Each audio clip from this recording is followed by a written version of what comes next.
A knock at midnight. He opened the door and his entire life changed in seconds. The resonance protocol. The maintenance request in Zephyr Reeves's queue looked ordinary enough. Temperature regulation malfunction. Diplomatic Suite 3. Priority. Alpha. What made it unusual was the location. The restricted wing housing the Lumina delegation, the first extraterrestrial species to establish formal relations with humanity. Zephyr was adjusting the calibration tool on his utility belt when a gruff voice called out behind him. "Reeves!" Station Director Harlow's boots clicked sharply against the polished floor of the maintenance corridor. "A word." Zephyr tucked his diagnostic tablet under his arm. "Director, I was just heading to fix the climate controls in Suite 3. Harlow's face tightened with concern. "That's exactly what I wanted to discuss. You're about to enter Ambassador Nylara's personal quarters. The Lumina have specific protocols." "I've handled diplomatic residences before," Zephyr replied, running a hand through his cropped, silver-highlighted hair. "I know to announce myself and minimize disruption. This is different." Harlow lowered his voice. "The Lumina observe customs that would seem peculiar by human standards. If anything unexpected occurs, contact Dr. Vashti immediately. She's our xenocultural specialist." Zephyr nodded, confusion evident in his expression. "Unexpected how?" "Just remember we're orbiting a planet 22 light-years from Earth. The alliance with the Lumina could open an entire sector for human expansion. Don't jeopardize that." With those cryptic words, Harlow strode away, leaving Zephyr with more questions than answers. The diplomatic wing featured subtle architectural adaptations, higher ceilings, ambient lighting that mimicked the Lumina homeworld's azure sun. Zephyr's security clearance granted him access to the outer door of Suite 3, where he pressed the communication panel. "Maintenance responding to environmental control issue," he announced. After a moment, the door slid open with a soft The air inside felt unusually warm and carried an unfamiliar scent, like sage and ozone. Zephyr stepped inside, diagnostic kit in hand. "Hello, Ambassador. Helix Station Engineering. I'm here about your climate controls."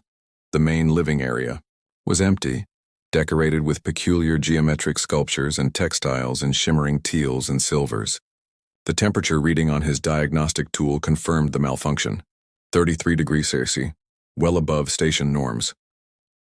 "The control panel should be in the inner chamber," he muttered to himself, moving toward the interior door. He announced himself again. Before pressing the entry panel, the door opened and Zephyr froze. Ambassador Nylara stood in the center of the chamber. Her humanoid form was unmistakable yet distinctly alien, tall and willowy with skin the color of burnished silver that seemed to pulse with subtle patterns across its surface. Her eyes, large and entirely teal without whites or visible pupils, fixed on him with unmistakable intelligence. She was completely unclothed. Zephyr immediately averted his gaze, fumbling for words. I apologize for the intrusion, Ambassador. There was no response at the... I should go." "Engineer Reeves," Nylara spoke, her voice melodious with an unusual, dual-toned quality.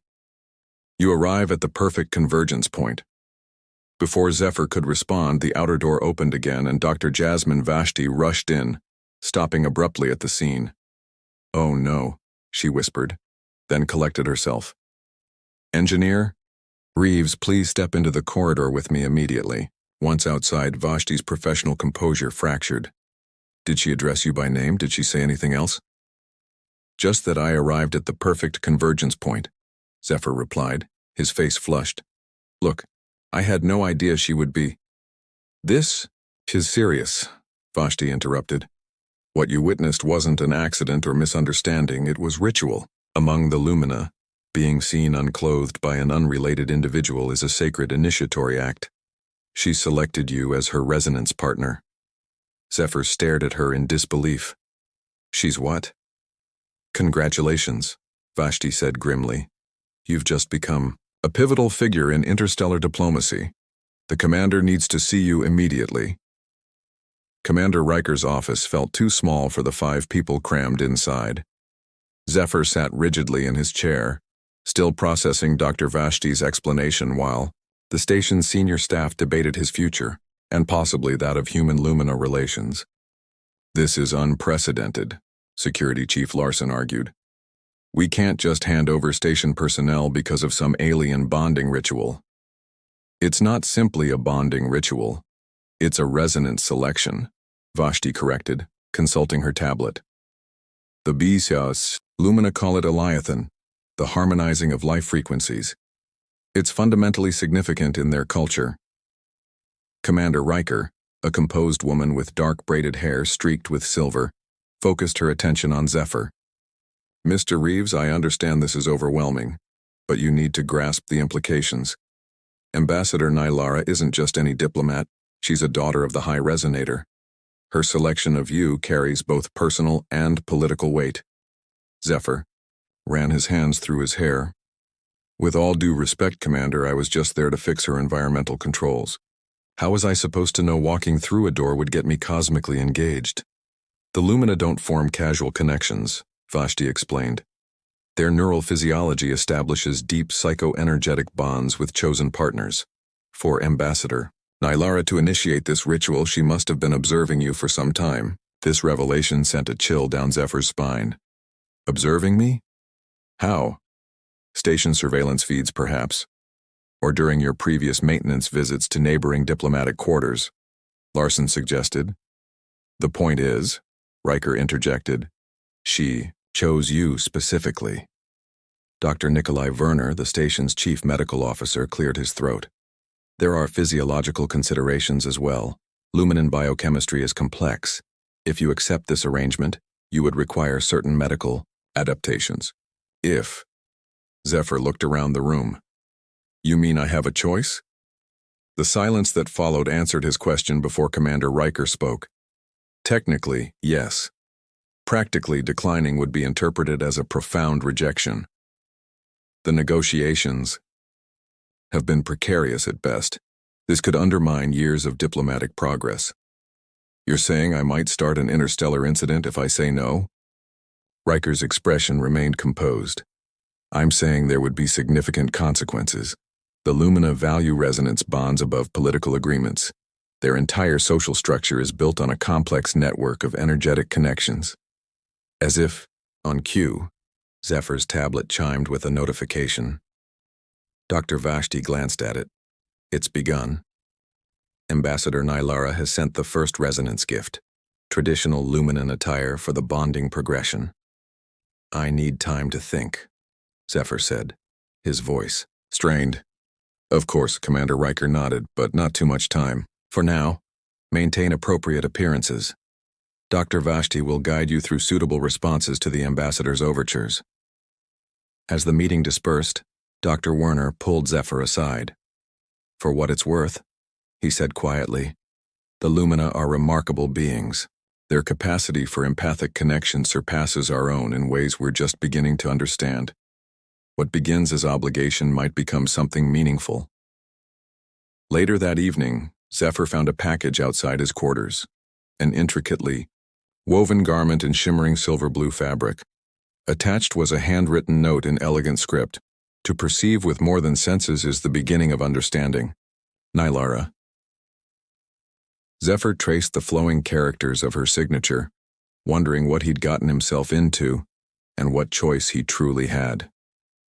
2 weeks into what station personnel had begun calling the diplomatic entanglement, Zephyr found himself seated across from Ambassador Nylara in her private dining area. The environmental controls, long since repaired, maintained the warm temperature she preferred. He wore the silver-blue Luminin garment she'd gifted him, a comfortable tunic that seemed to adjust to his body temperature. "The compatibility analysis confirms these offerings are safe for your consumption," Nylara said, gesturing to the array of foods between them.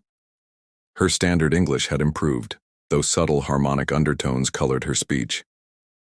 "Thank you," Zephyr replied cautiously, sampling a blue fruit-like object. It tasted like honeyed pear with a hint of cinnamon. "It's delicious," he admitted. Nylara's expression shifted, and what he'd learned was a Luminin smile.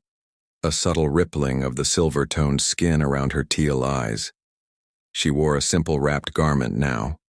The xenocultural liaison had explained that among her people clothing was functional rather than modest. "I sense your continued reservation," Nilara observed. "You believe you were maneuvered into this arrangement." Zephyr paused, choosing his words carefully. "I'm trying to understand. In my culture, relationships develop gradually, with mutual consent from the beginning." "As do ours," she replied. "I have observed you for 3 lunar cycles before making my selection. Your patience with junior technician Oren when systems failed during the ambassador's reception. Your meticulous attention when calibrating the life support systems that we all depend upon. The way you defended the Centaurian delegate when others dismissed her concerns." Zephyr blinked in surprise. "You noticed all that?" "To choose a resonance partner without careful observation would be irresponsible," Nilara said simply. "I did not select you at random, Zephyr Reeves." Something about hearing his name in her melodic voice stirred an unexpected warmth in his chest. "In my culture," she continued, "we believe consciousness recognizes its harmonics across the void. Physical forms are merely vessels. When you entered my chamber that day, I knew." "Knew what?" Zephyr asked, genuinely curious now. "That you were one whose frequency could align with mine." She reached across the table, her 7-fingered hand hovering near his. "May I?" He nodded, and she placed her hand upon his. A subtle vibration passed between them, not unpleasant but foreign, like a gentle electric current. "What was that?" he asked, surprised but not pulling away. "The beginning of resonance," Nilara explained. "My people communicate through energetic exchange, as much as through words." As the evening progressed, Zephyr found himself increasingly captivated by her perspective on everything from quantum navigation to consciousness theory. Her alienness became less jarring and more fascinating. When she explained the Luminan concept of entangled awareness, he found himself leaning closer, entranced by the depth behind her teal eyes. The following morning, Commander Riker's face appeared on Zephyr's communication screen, her expression grave. "They arrive tomorrow, a delegation from the Luminan High Council, including Ambassador Nilara's political rival, Sub-Resonator Thale." "What do they want?" Zephyr asked, a sense of foreboding settling over him. "To verify the legitimacy of your bond," Dr. Vashti explained, joining the call. "Sub-Resonator Thale has suggested to the Council that Ambassador Nilara selected you as a political calculation rather than a genuine Eliathan. They'll conduct a resonance test," Commander Riker concluded. "Be prepared." As the call ended, Zephyr gazed out his viewport at the distant stars, wondering if the connection he was beginning to feel with Nilara would be enough to withstand whatever challenge awaited them, and what it would mean for his future if it did. Harmonic convergence. The delegation chamber had been transformed for the occasion. Standard station lighting was dimmed to accommodate the Luminan's light-sensitive eyes, and the air hung heavy with the faint scent of ceremonial incense, a concession to the visiting dignitaries. Zephyr shifted uncomfortably in his formal attire. The silver-blue resonance garment Nilara had given him now complemented by additional ornaments delivered that morning. A circlet of intricately woven metal that rested cool against his forehead, and thin bands of the same material around his wrists. "They're frequency amplifiers," Dr. Vashti had explained while helping him prepare. "They'll enhance your natural bioelectric field for the resonance test." "Will it hurt?" Zephyr had asked, watching his reflection in the mirror, the unfamiliar, ceremonial attire making him look like a character from some interstellar drama. "The Lumina assure us it's merely intense," she'd replied, her hesitation doing little to ease his concerns. Now, standing beside Nilara as the Luminan delegation filed into the chamber, Zephyr felt a nervous energy coursing through him. The ambassador's silver skin pulsed with subtle patterns he had begun to recognize as signs of tension, though her exterior remained composed. Sub-Resonator Thale entered last, immediately commanding attention. Unlike Nilara's willowy form, Thale was broader, his silver skin darker with age, etched with complex patterns that seemed to shift with his movements. His teal eyes fixed on Zephyr with unmistakable scrutiny. "The human appears unremarkable," Thale said in fluent standard, making no effort to soften his assessment. "Are we to believe this maintenance worker carries sufficient harmonic complexity to form true resonance with a daughter of the High Chamber?" Commander Riker stepped forward. "Sub-Resonator Thale, Engineer Reeves is a valued member of this station's operations team. We welcome your delegation but request that all parties be treated with appropriate respect."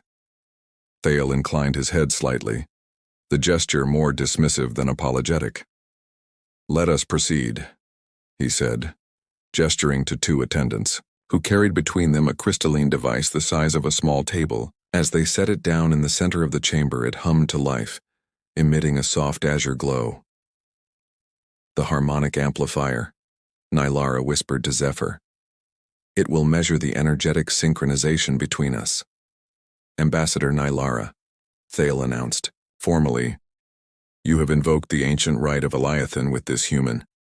The High Council requires verification that this bond meets the sacred criteria of true resonance and is not merely a political maneuver to strengthen your position during negotiations. My selection was made in accordance with all traditions," Nylara replied, her dual-toned voice steady despite the obvious challenge. "Then you will not object to the test," Thale replied, gesturing toward the glowing device. Dr. Vashti stepped closer to Zephyr. "Remember what we discussed. Allow yourself to be open to the connection. Don't resist the sensations." Zephyr nodded, his mouth suddenly dry. He had spent the night reviewing everything Vashti could tell him about the resonance test, but theoretical knowledge seemed woefully inadequate in the face of alien technology designed to probe the depths of consciousness. Nylara extended her hand to him. "Are you prepared, Zephyr Reeves?" The formal way she spoke his name, so different from their private conversations, reminded him of the diplomatic stakes. He took her hand, feeling the now familiar energy tingling between them. "As ready as I'll ever be," he replied. They approached the harmonic amplifier together. At Thale's instruction, they knelt on opposite sides of the device, placing their free hands upon its crystalline surface. The moment Zephyr's palm touched the cool material, the azure glow intensified, and a vibration traveled up his arm. "Phase 1 alignment," announced one of Thale's assistants, monitoring readings on a handheld device. "Initiating deeper resonance scan."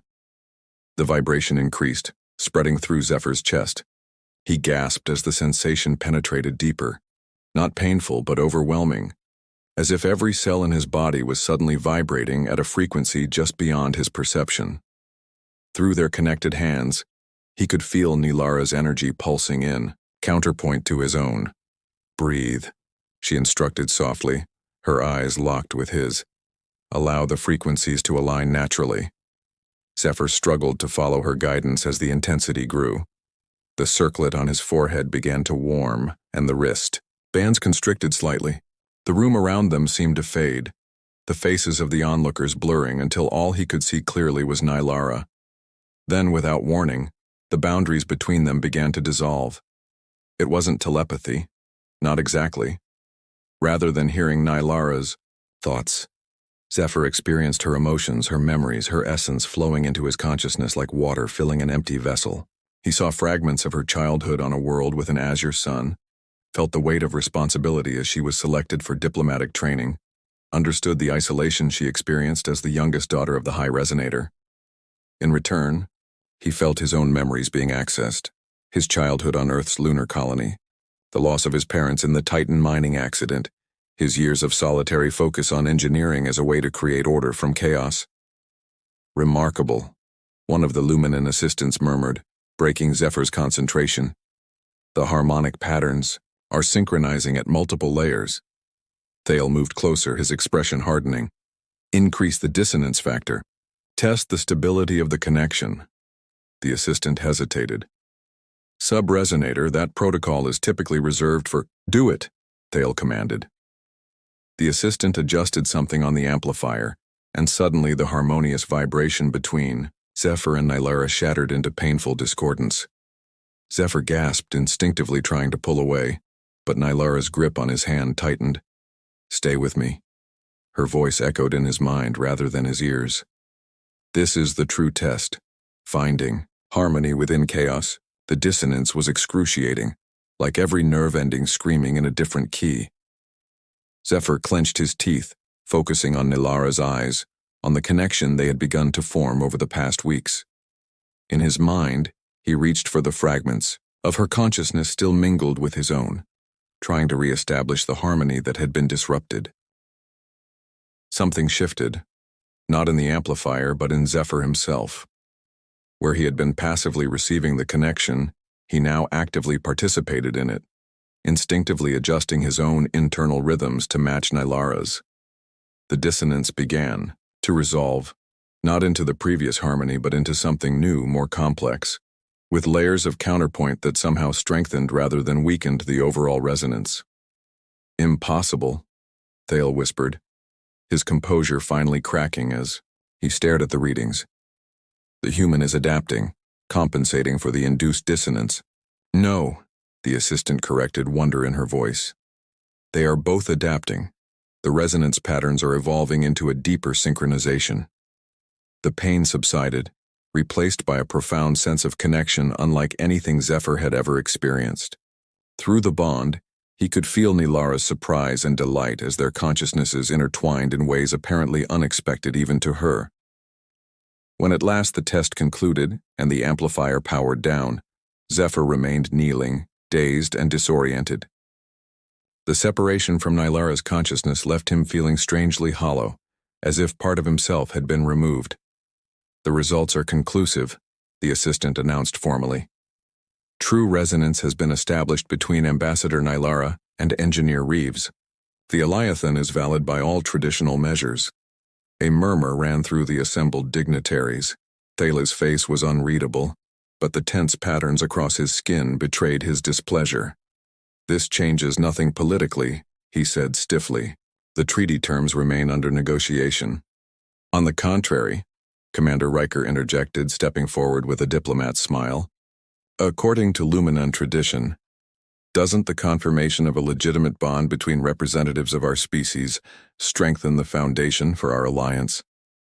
Thale's eyes narrowed, but before he could respond, Nylara rose to her feet, helping Zephyr to stand beside her. "Subresonator Thale," she said, her voice carrying the dual harmonics that indicated formal address. "The High Council sent you to verify the legitimacy of my selection.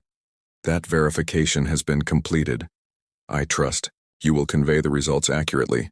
It was a dismissal, subtle but unmistakable. After a tense moment, Thale inclined his head in reluctant acknowledgement and withdrew with his entourage. As the delegation departed, Dr. Vashti approached, her expression a mixture of scientific fascination and concern. "How do you feel?" she asked Zephyr, already scanning him with her medical device. "Like I've been turned inside out and reassembled," he admitted, removing the circlet from his forehead with shaking hands. "What happened in there?" "Something unprecedented," Vashti replied. "According to the Luminan assistant, humans shouldn't be capable of the level of adaptive resonance you demonstrated. They're as surprised as we are." Commander Riker joined them, her usual stern demeanor softened by cautious optimism. "Whatever happened, it appears to have strengthened our diplomatic position. Thale's challenge has backfired spectacularly." "This wasn't about diplomacy," Nylara said quietly, her hand still resting lightly on Zephyr's arm. "Not entirely." Later that evening, Zephyr sat alone in his quarters, staring at the stars through his viewport. The echoes of the resonance test lingered in his mind. Fragments of Nylara's memories and emotions still surfacing unexpectedly. Dr. Werner had examined him thoroughly and found no physiological damage, but warned that the psychological effects of such deep consciousness sharing were unknown territory. The door chimed softly. "Enter," Zephyr called, already knowing who stood outside. Nylara stepped into his quarters, her silver skin glowing softly in the dim light. She had changed from her formal attire into simpler garments, more practical than ceremonial. "Your thoughts are troubled," she said, not a question but an observation. I can still feel you, Zephyr replied. Not as strongly as during the test, but echoes. Is that normal? For my people, yes. For a human. She sat beside him on the small couch.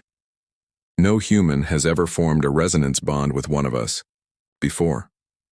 We are in uncharted territories. What happens now? He asked. Thales' delegation will report back. Your position is secure. Do we just continue this arrangement? Nylara studied him, her teal eyes reflecting starlight. When I selected you, I followed an ancient tradition, but I did not anticipate the depth of connection we would form. What you experienced today, what we experienced together, was not merely a diplomatic necessity. It was the beginning of something my people spend lifetimes seeking. And what about what I want? Zephyr asked, the question that had been burning inside him since the whole ordeal began. What do you want, Zephyr Reeves? She asked softly. He looked at her, truly looked at her, and realized how much had changed in the weeks since that first encounter in her quarters. What had begun as alien was now becoming familiar. What had felt imposed now felt chosen. I want to understand, he said finally. This connection between us. Whatever it is, I want to understand it. And you. Her skin rippled with patterns, he now recognized as joy. She extended her hand, 7 fingers splayed in invitation. Understanding begins with resonance, she said, and resonance begins with choice. This time, when Zephyr took her hand, the connection between them flowed freely. No amplifiers, no tests, no diplomatic audience. Just 2 beings reaching across, the void of species and stars, to find something neither had expected. In the silence of his quarters, with only the distant stars as witness, Zephyr made his choice.